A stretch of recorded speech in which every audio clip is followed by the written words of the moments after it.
सैंडूर manganese ये stock है और ये कंपनी है जिसके कॉर्पोरेट के साथ आज हम बात करने वाले हैं। लेकिन पहले आपको ये बता दें इस कंपनी का थोड़ा सा इंट्रोडक्शन। पिछले 3 दिन में अगर आप इस कंपनी के बारे में बात करें तो 34% तक का गेन ये स्टॉक दे चुका है। उसकी बड़ी वजह है एक डेवलपमेंट ये कि कंपनी ने अपने पैलेट बनाने वाली एक नई कंपनी ने एक सब्सिडरी सैंडूर पैलेट्स की शुरुआत की है और उसके साथ साथ ही राइट्स इशू की भी कंपनी ने बात की है, जिसके बाद से ये सर्ज है।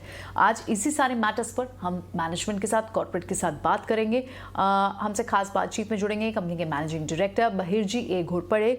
चलिए बातचीत का सिलसिला शुरू भी करें, उसके अलावा आपको थोड़ी सी और डिटेल्स इस कंपनी के बारे में दे देते हैं। तो 1954 में शुरुआत हुई थी इस कंपनी की और जैसे कि हमने बताया कि इन्होंने एक्सपेंशन किए अपने। वैसे तो कंपनी मैंगनीज आयरन ओर में डील करती है, लेकिन कंपनी राइट्स इशू की बात कर रही है। आप ये लगभग 900-950 करोड़ का निवेश भी करेगी। सैंडूर पैलेट्स करके कंपनी की शुरुआत करेगी और साथ ही उन्होंने एक करार भी किया है रिन्यू ग्रीन एनर्जी सॉल्यूशंस के साथ। कर्नाटका में प्लांट होगा जिसे अपग्रेड किया जाएगा। और दूसरी जो इंपॉर्टेंट डेवलपमेंट है वो ये है कि कंपनी ने राइट्स इशू को मंजूरी, बोर्ड ने राइट्स इशू को मंजूरी भी दी है। इशू प्राइस लगभग 10 रुपये प्रति शेयर है और 45 का CFP रहेगा। तो एक बार ये सारी डिटेल्स और पिछले सिर्फ 4 दिन की बात करें तो 34% का रिटर्न दे चुका है स्टॉक और पिछले 1 साल में 300% के करीब का रिटर्न इस कंपनी ने अपने इन्वेस्टर्स को दिया है। तो ऐसे में बहुत ज़रूरी हो जाता है एक बार मैनेजमेंट से बात करना, उनकी एक्सपेंशन प्लान्स को समझना, बिजनेस मॉडल को देखना और वो किस तरह के कैपेसिटी एक्सपेंशन कर रहे हैं, क्या प्रोस्पेक्ट्स हैं उनको बिजनेस प्रोस्पेक्ट्स दिखते हैं, जिससे कि इन्वेस्टर्स अपने मनी को लेकर, कैपिटल को लेकर, अपनी इन्वेस्टमेंट डिसीजन को लेकर और कन्विक्शनली और स्ट्रॉन्ग हो पाएं। तो चलिए हमारे साथ मिस्टर घोरपड़े बने हुए हैं मैनेजमेंट कंपनी के। वेलकम टू ET नाउ स्वदेश सर। आपसे सबसे पहले ये जानना चाहेंगे क्योंकि आपने एक न्यू कंपनी का नई यूनिट सैंडूर पैलेट्स करके एक कंपनी को इस्टेब्लिश किया है, बनाया है। इसके बारे में थोड़ा और बताइए और किस तरह के क्लाइंट्स को टारगेट्स करेंगे आप? देखिए, ये कंपनी सैंडूर पैलेट्स हम शुरू करने जा रहे हैं। ये पैलेट्स मैन्युफैक्चरिंग के लिए ये है। ये हमारा आयरन ओर माइनिंग जो अभी एनहांस होने का प्लान कर रहे हैं हम, हमारा EC अप्रूवल प्रोसेस में है। वो 1.6 टू 4.5 मिलियन टन्स का एक्सपेक्टेशन हम कर रहे हैं। तो जब वो आएगा बाय दैट टाइम या अराउंड से अबाउट 18 मंथ्स हम ये प्लांट इम्प्लीमेंट करना चाहते हैं। तो इसमें आयरन ओर से पैलेट बनेगा और हम डोमेस्टिक और इंटरनेशनल कस्टमर्स को टारगेट कर रहे हैं, बिकॉज डोमेस्टिक में भी डिमांड है और इंटरनेशनल मार्केट में भी पैलेट्स को डिमांड होगा। ऑलराइट, तो ये तो रहा उस बिजनेस मॉडल के बारे में, कंपनी की और डिटेल्स के बारे में। लेकिन इसके पीछे रैशनल ज़रूर जाहिर तौर पर रेवेन्यू रहा होगा, अच्छा मार्जिन देखते होंगे आप इस बिजनेस में। अगर आप हमसे शेयर कर पाएँ कि किस तरह के CAGR की उम्मीद रहेगी साल दर साल और कैसा रहेगा इस बिजनेस में मार्जिन आउटलुक भी? देखिए, CAGR ये एक बिजनेस से हम बता नहीं सकते क्योंकि हम हमारे एग्जिस्टिंग प्लांट में भी प्लांट कॉन्फ़िगरेशन चेंज अनाउंस किए हैं, तो डिफरेंट प्रोडक्ट्स ऐड हो रहे हैं।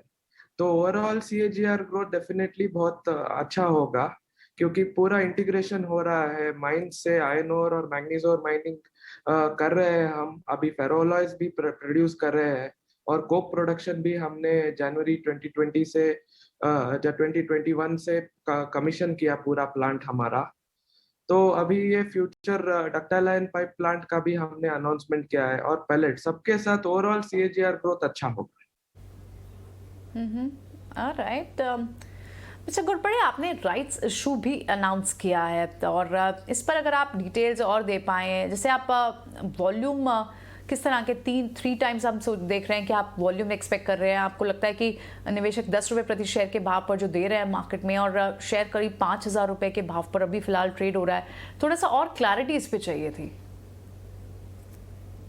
जो राइट्स इशू हमने अनाउंस किया है, 2 शेयर सबको मिलेगा जो 1 शेयर होल्ड कर रहा है। तो इसका मतलब 3 गुना शेयर्स का वॉल्यूम बढ़ेगा।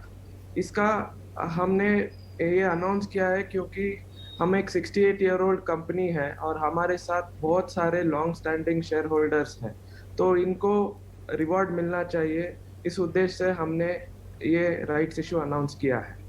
और at the same time market में हमारे वॉल्यूम्स लिमिटेड है, तो इससे नंबर ऑफ शेयर्स बढ़ने से मार्केट में वॉल्यूम्स भी बढ़ेंगे और लिक्विडिटी भी बढ़ेगी। ऑलराइट, तो ये राइट्स इशू पे ये रैशनल है कंपनी का। ऑलराइट, लेकिन आप हाल ही में जैसे प्लांट और प्रोडक्ट मिक्स में भी आपने कई सारे चेंजेस किए हैं। इन चेंजेस के बाद आपको कैसे प्रॉस्पेक्ट बिजनेस के दिखते हैं? कितना प्रॉमिसिंग आपको एनवायरनमेंट लगता है उसके बाद?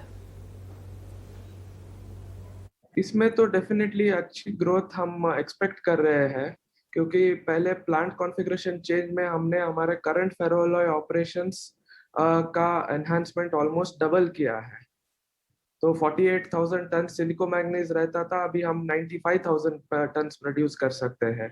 हमारा कोक ओवन जो कमीशन हुआ है उसमें 4 लाख टन्स प्रोड्यूस कर सकते थे, अभी 5 लाख टन्स प्रोड्यूस कर सकेंगे।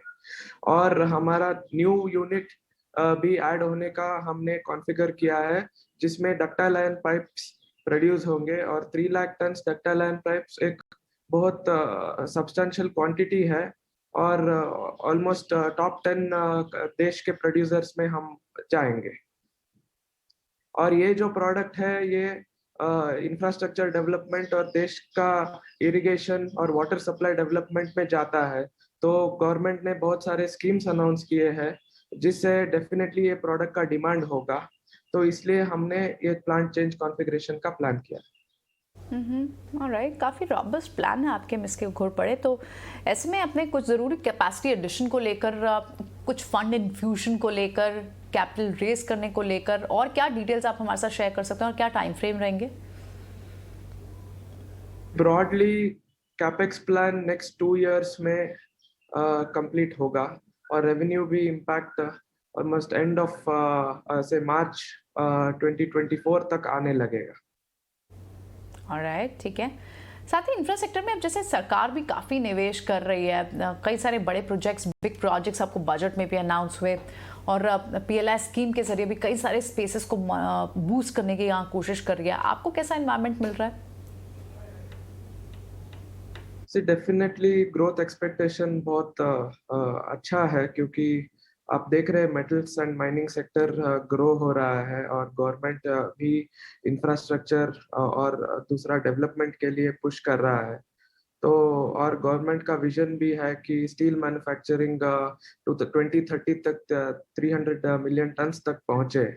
तो इसके हिसाब से सब हमारा हमारा जो सेक्टर है माइनिंग से लेके फेरो अलॉयज, कोक और स्टील प्रोडक्ट्स सब ग्रो होना चाहिए।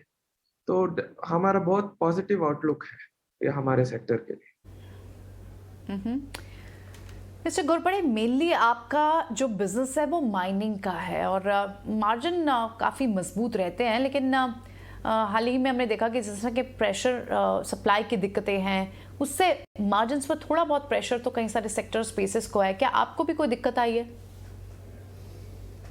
माइनिंग में मार्जिन्स ऑलवेज स्ट्रांग रहे हैं, बट हमारा फेरोलॉयज में फ्लक्चुएटिंग थे, बट लास्ट 1 ईयर में मार्जिन्स बहुत अच्छा रहा है, बिकॉज स्टील मैन्युफैक्चरिंग भी बढ़ा है और प्रोडक्ट के लिए अच्छा डिमांड है अभी भी।